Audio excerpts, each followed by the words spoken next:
చంద్రబాబు నాయుడు గారు రేపు పొద్దున 6వ తారీఖు నాడు జరిగేటువంటి సమావేశంలో కూడా మేము చాలా రాష్ట్రానికి సంబంధించిన పలు అంశాలని అందులో పొందుపరిచి మాట్లాడబోతూ ఉన్నాం ప్రయోజనాలకు సంబంధించి. సరే, మిగతా అంశాలు కూడా చాలా ఉన్నాయి కాబట్టి ఒకటే అంశం చెప్తే కరెక్ట్ కాదు. అజెండాలో చాలా అంశాలు అందులో పొందుపరుస్తాం.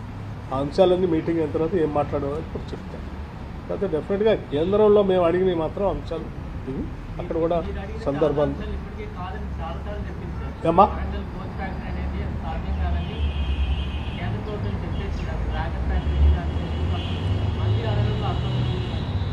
మళ్ళీ అడగటంలో అర్థం ఏంటంటే సాధ్యమైనంత వరకు దాన్ని సాధించాలని పట్టుదలే మళ్ళీ అడగటం దాన్ని అనుకున్నటువంటి అర్థం. ఒకసారి, 2 సార్లు, 3 సార్లు, ఎన్నిసార్లు అయినా సాధించేంత వరకు అడిగి సాధించడమే మా లక్ష్యంగా పెట్టుకొని ముందుకు పోతాం.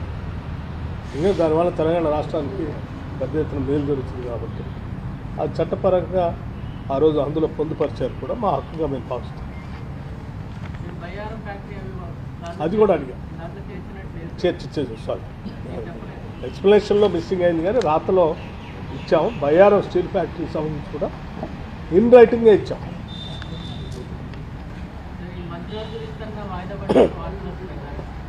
మీరే విస్తరించారు, మీరే వాయిదా వేసారు.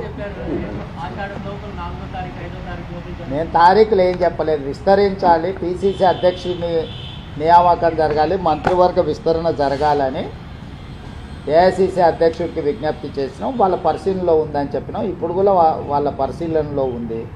మీరే విస్తరించారు, మీరే శాఖలు పంచారు, మీరే వాయిదాలు వేసారు.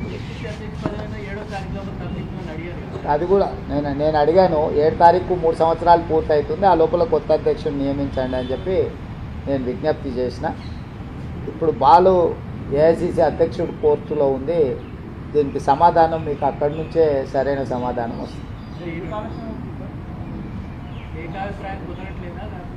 అది అక్కడ చెప్పాల్సిందే. నాకు ఏకాభిప్రాయం ఉంది, ఆల్రెడీ చెప్పేసిన.